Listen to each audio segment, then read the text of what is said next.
Huwag ka matakot sa pagod kasi yung pagod isang tulog lang yan. Bukas, malakas ka na ulit. Matakot ka sa oras na sinayang mo. Kasi pag lumipas yan, kahit tumambling ka pa ng 100 beses dyan, hindi mo na mababalik yan. Ano man ang landas na tinatahak mo ngayon, mabagal man ang pag-usad mo, ang mahalaga, umuusad ka.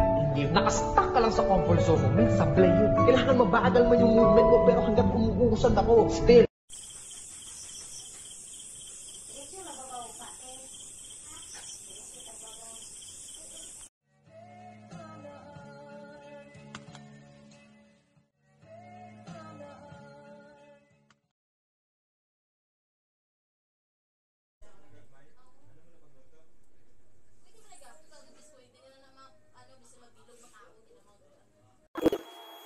Sana magawa po ng paraan.